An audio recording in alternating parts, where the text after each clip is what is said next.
Hello guys, back on the Al Razda channel. We are going to witness another Donghua with a post-apocalypse theme about MCs who can copy other people's skills, and of course, it is the first order.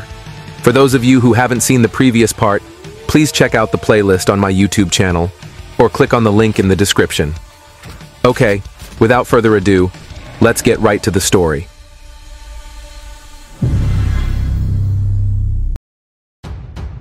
After Zhao Shu and the rest of the expedition team were confronted with some strange events in the vicinity of Fainting Mountain, they finally chose a cave they found on the way and decided to rest there because it was getting dark and they would continue their journey the next morning.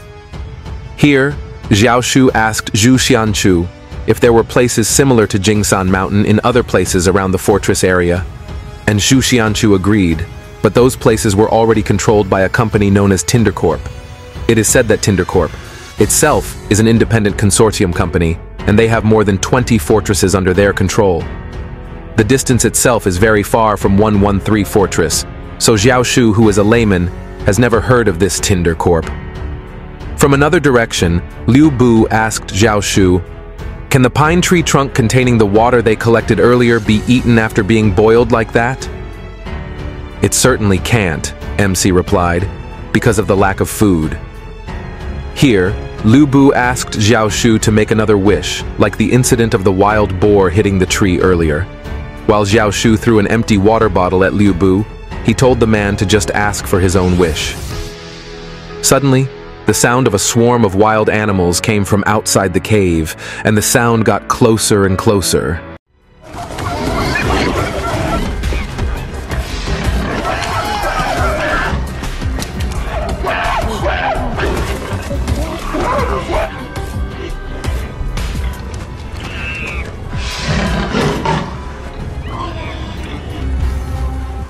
If the animal horde came because of Liu Bu's request, Zhao Shu here told Liu Bu to make a request for the animal horde to leave this place.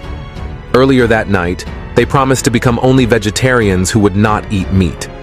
Although he was hesitant with Zhao Shu's thoughts, finally Liu Bu did what the MC said, and miraculously, the animal horde immediately left the cave entrance area.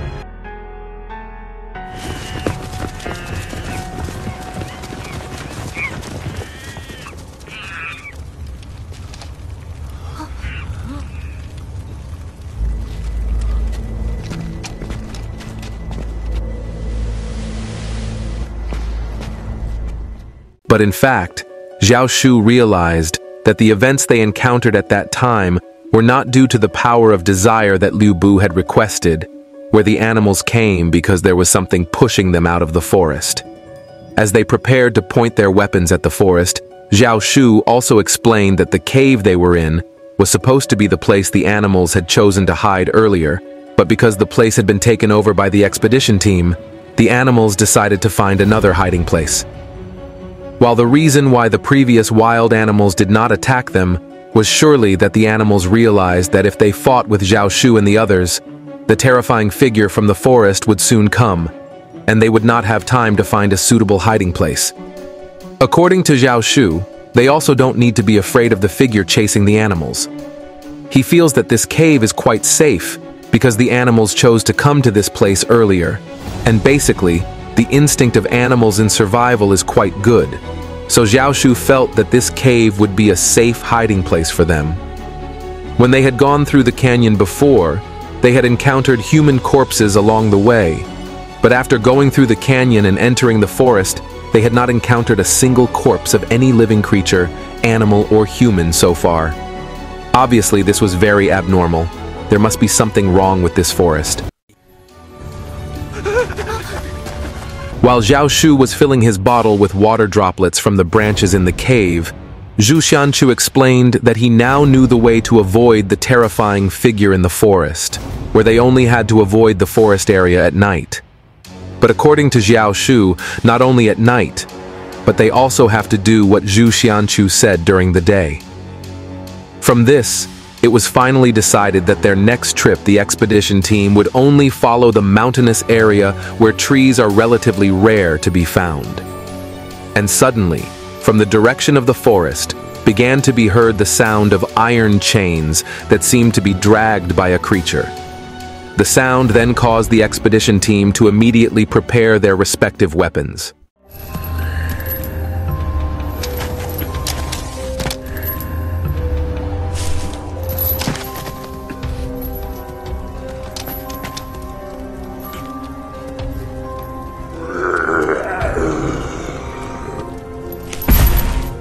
Although the figure hiding in the shadows of the dark forest had not yet revealed itself, Xu Xianchu emphasized to the others to shoot as soon as the creature was spotted.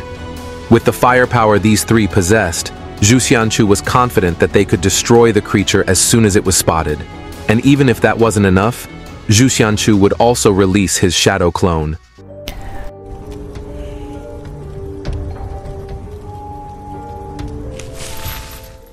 When the situation became tense, the figure bound by the chain on his leg suddenly began to move away from the place. And of course, it turns out that the instincts of animals are never wrong. The place visited by Xiao Shu and the others turned out to be a place that could be called a safe zone from the attack of dangerous figures in the forest. But to ensure their safety, the division of night shift guard duties is carried out, and the first shift is guarded by Xu Xianchu, and the rest will follow.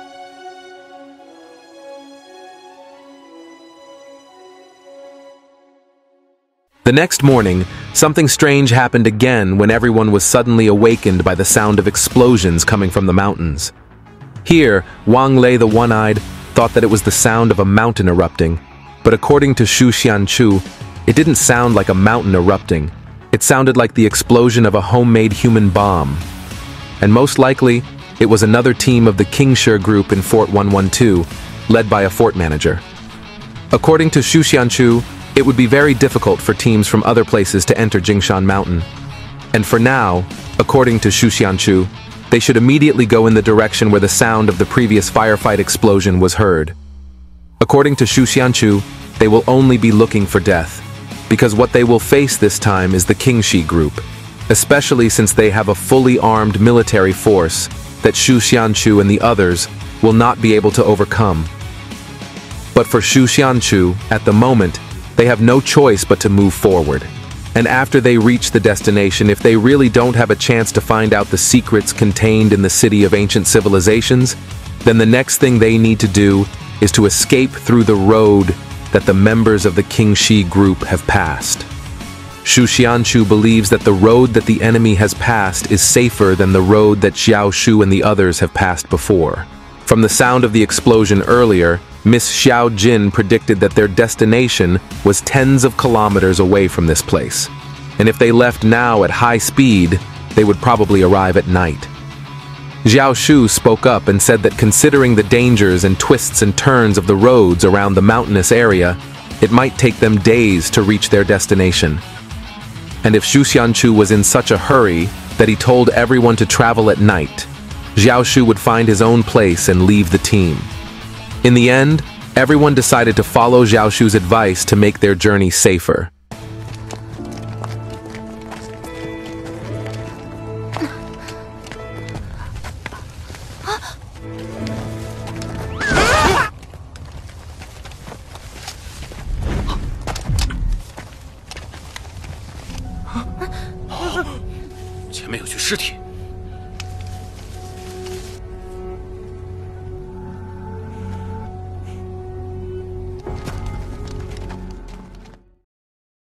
When they resumed their journey, they found a lifeless human body in a terrible condition.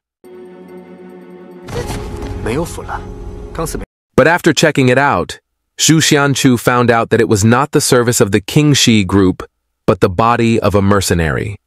And when they traced it further, they found a necklace with the name Xu Xia on it. And of course, it turned out that this body was the body of Xu Xia, who had disappeared somewhere earlier. 这怎么可能是徐夏？ 这名牌不会有错。确认是徐夏吗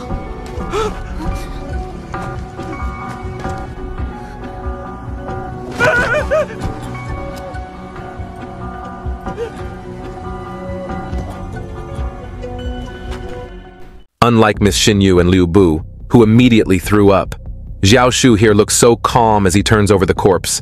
For the MC, he has already seen the shape of a corpse that is even more disgusting compared to this corpse. After re-examining it, Zhao Shu again encountered an irregularity when looking at the part of Zhu Xia's organs that had disappeared, because in the wound that was left, there was a corpse mark after seeing a strange bite mark. Zhao Shu had never seen such a monster bite mark before. After examining it, Zhu Xianchu felt that it was a human bite mark. Zhu Xianchu is very sure of this because in the past, when he was still in high school, Zhu Xianchu was bitten by his girlfriend when they broke up, and his girlfriend's bite marks are very similar to the bites on Zhu Xia's body. If this is true, then it is very scary, because it can be concluded that the terrifying figure in chains they saw last night is most likely a human being who has the nature of cannibalism. When everyone began to feel uneasy about what they were witnessing, Miss Xiao Jin, who seemed to be in a calm state, ordered everyone to leave this place immediately. As a layman who had never received any military training, Zhao Shu asked, "What the hell is a tactical formation?" Miss Xiao Jin immediately arranged Zhao Shu's position to be on the left. This woman also told Zhao Shu to concentrate on maintaining his position and immediately fired when he saw the movement of the cannibal creature, and the journey continued.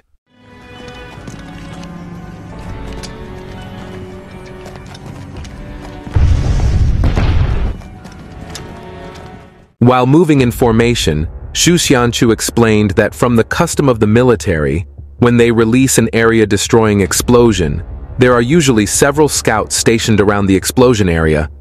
Therefore, they must be careful when entering the opponent's territory later. That's when a stray cat came running and stopped in front of the team in a condition covered with wounds, and soon after, ran away.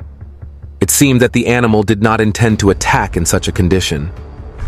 恐怕不只是暗杀。错，他们周围的区域可能就是受了惊吓跑出来的，区域可能都被武力扫平了。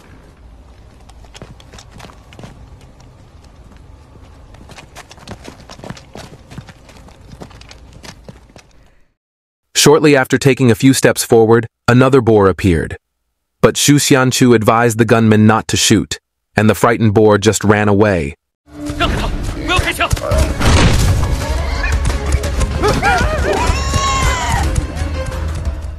Liu Bu really regretted the moment, even though the wild boar they met could be roasted to relieve everyone's hunger, especially since they hadn't eaten for almost a whole day. In this case, Zhao Shu said, if this Liu Bu did have a high IQ, why didn't he use it properly? It was explained by this genius MC, because if they roasted the pig and made a fireplace in the open like this, then obviously their position would be immediately known by the Qingxi group. The one-eyed was also surprised, because he thought that as fellow humans, why didn't they just join the people of the Qingxi group? And why also feel so worried about the Qingxi people if their existence was tracked later? Miss Xiao Jin said that in some of the mysterious places controlled by Thunder Corp, there were often groups from other groups who tried to sneak into their territory. But in the end, the smugglers had to be silenced, either captured or killed on the spot.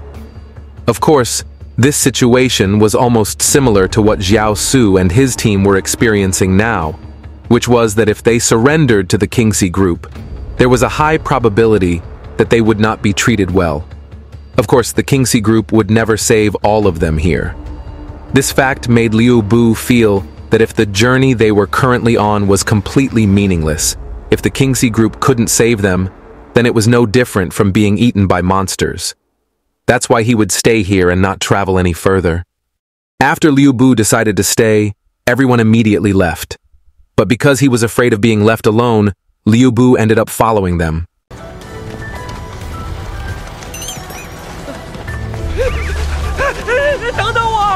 While traveling to the place where the sound of the explosion might have come from the Qingxi group's military forces, Zhao Shu had been worried that their group in the middle of the road might be met by Qingxi troops guarding the area. However, Xu Xianchu felt that they did not need to worry about Zhao Shu's assumption, because, according to him, the military members were busy digging up the ruins of past civilizations.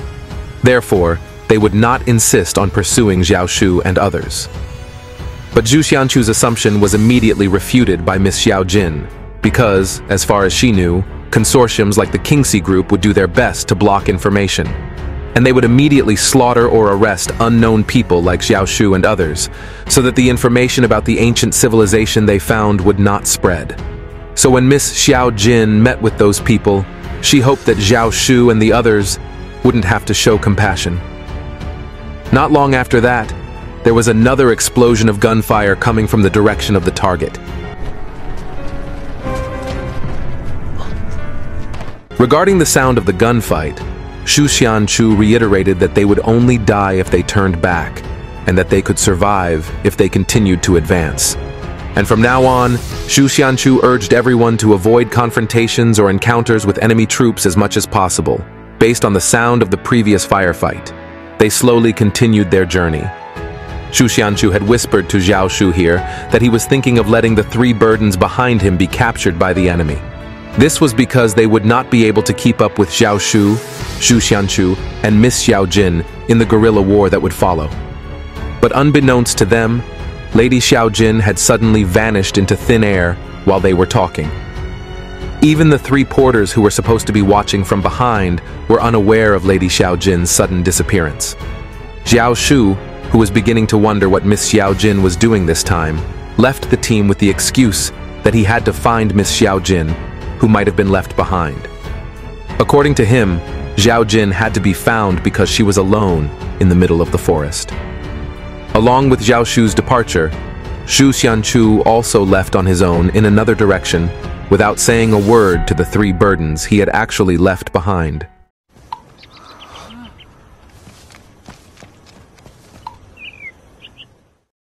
Wang Lei, Liu Bu, and Miss Luo Xinyu, who were left behind, decided to stay in the same place and wait for the others to return.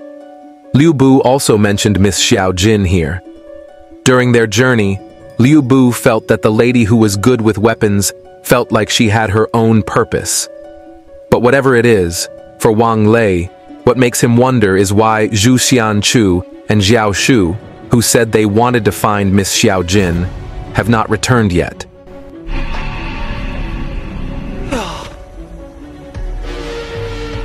On the other hand, we are shown again with Xiao Shu continuing to move forward while thinking about Miss Xiao Jin, who suddenly ran away when Xu Xianchu and Xiao Shu were talking about the 3 people who were just a burden during their journey. From this, Xiao Shu concluded that the woman must have a different purpose than the others, and the purpose that the woman possessed was far greater than the purpose of Xu Xianchu, who really wanted to uncover the truth about the location of past civilizations. To MC, she is a very mysterious woman who still holds many secrets. On the other hand, Xiao Shu's thank you points from the side mission have now reached 93 words, and he only needs 7 more words, and thanks to unlock the weapon that is the quest's reward. But from now on, Xiao Shu won't be able to increase his thank you points, because now he's forced to go alone. It's unfortunate, but hopefully Xiao Shu has his own way to be able to complete this one quest. After waiting for so long, the 3 burdens finally realized that Xiao Shu and the others had left behind those who were considered obstacles. Those who knew nothing at all were also unable to plan anything. Of course, they were now lost and had no idea where to go. In the midst of their confusion, they heard the sound of chains being dragged by monstrous creatures. This incident made Wang Lei feel confused, because as far as he knew, these monstrous creatures should only move at night. But now, why were they appearing during the day? In this situation, instead of discussing it, Miss Xinyu just made a move to flee the scene. Similarly, Liu Bu also ran away, followed by Wang Lei. The serial creature, who had not posed a threat before, eventually chased after Wang Lei and Liu Bu from behind at high speed. On the run, Liu Bu, who was physically the weakest, was overtaken by Wang Lei. But since the weak man had a great will to live, he did not hesitate to knock Wang Lei down to save his life.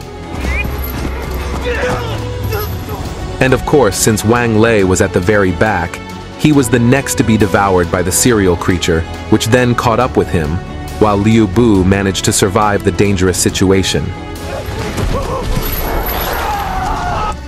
Even so, Liu Bu was aware that serial creatures that had already caught their prey would return to the hunt. And once again, in order to save his life, He tried to chase after Miss Luo Xinyu with the intention of knocking her down.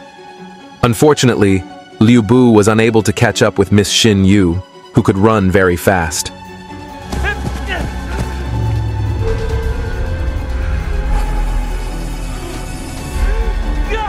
As they continued to run forward, the footsteps of Miss Xinyu and Liu Bu had to be stopped. The two of them were confronted by the armed forces of the Qingxi group.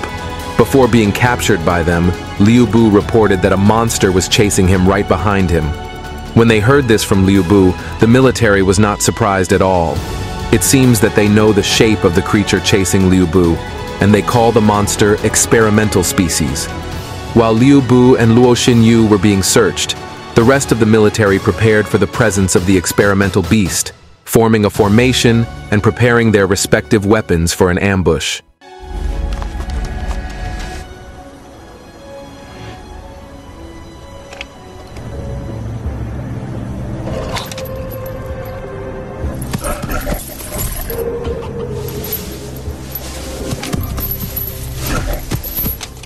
And once the presence of the target was confirmed, a hail of gunfire was fired at the target.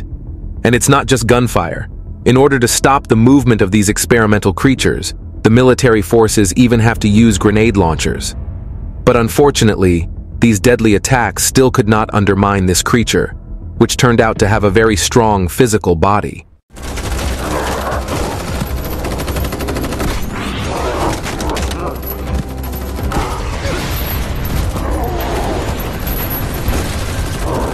And when the serial mutant decided to flee the scene, he was followed by several armed military forces. It seemed like they weren't going to let this species get away with anything. From behind a tree in the area, Xiao Shu was watching the gunfight. Xiao Shu did not expect that in the dangerous Jingsan Mountains, there would still be a group of people conducting horrible experiments to create a species like the Chain Man. Xiao Shu went back to investigate secretly so as not to be seen by the enemy military.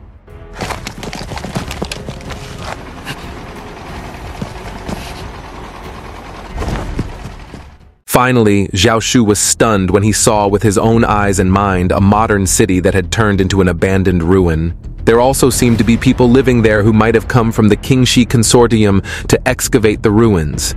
There were also many large cages that these people used to keep monstrous creatures like the former serial mutant man and the mutated creatures. After seeing that the city was also filled with a large number of guards, Xiao Shu felt that if he was alone now and would not be able to handle all these troops, he would not go any further to find out the hidden secrets contained in the dead city. And here, he will prioritize finding the exit that these people use to get out of Jingsan. However, in order to find a way out of this place, Xiao Shu will have to enter at least several parts of the city first, because he still does not know which route he can take to get out of this dead city. Xiao Shu then began to move into the city, avoiding every armed guard. Xiao Shu timed his steps carefully, choosing a path where there were few enemy guards.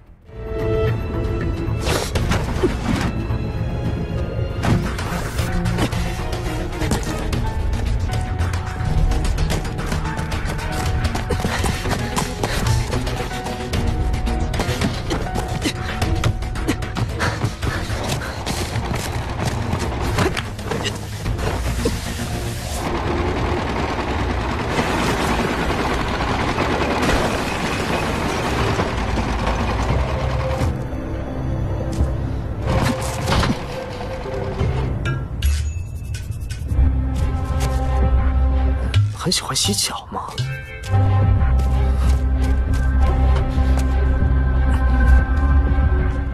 In the middle of the search, Xiao Shu also entered a cigarette and alcohol shop. In the current era, both of these items are very scarce resources. However, after entering the shop and touching the cigarette packs lined up there, they immediately turned to ash with a single touch.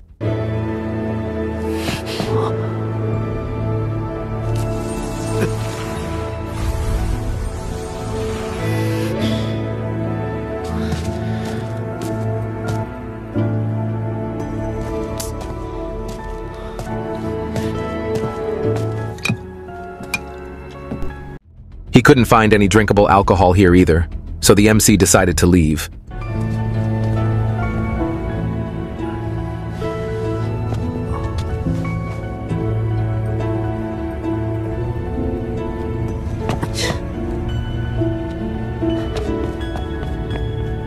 While Zhao Shu is trying to find a way out of the city filled with the Qingxi Group's military forces, we are diverted to Fort 113, specifically to Mr. Zhang's school, where Liu Yuan and Miss Xiaoyu live during Zhao Shu's absence.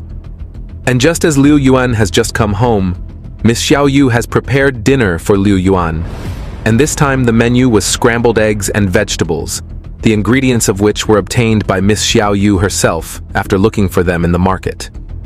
In this scene, we are also shown Liu Yuan secretly keeping a metal knife behind the dish rack.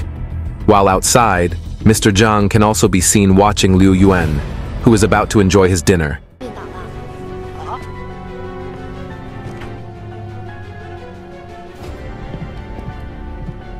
Before going to bed, Miss Xiaoyu, who was a little worried, wondered if Zhao Shu, who had gone to Jingsan, was still in a safe condition. Liu Yuan replied that his brother would definitely be safe.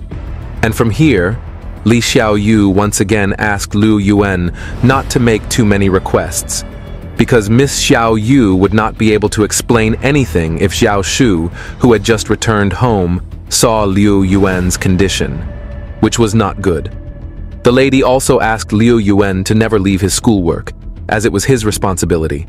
The lady didn't want to know, so Liu Yuan also had to obey her, as well as everything she told him. But before he fell asleep, he suddenly heard the footsteps of several people, as well as a knock on the door of Mr. Zhang's house. When she heard this, Zhao Yu immediately took out a knife from her pillow to use for self-protection. And indeed, 3 intruders appeared and broke down the door of the room and immediately pounced on Miss Zhao Yu, forcing her to drop the knife.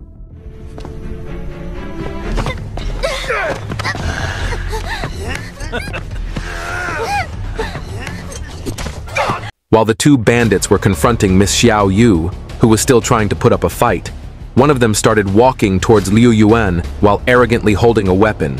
But none of them expected that Liu Yuan had a gun, which the boy used to shoot the man who was walking towards him so arrogantly, causing him to die on the spot.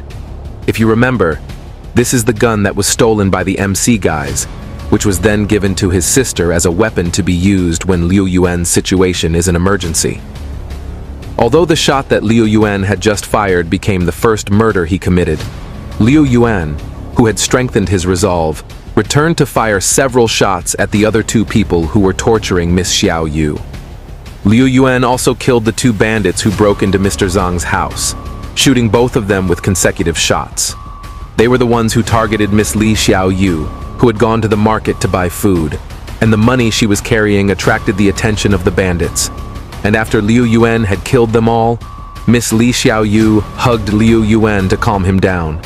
After all, Liu Yuan could have committed murder, and he did it out of necessity.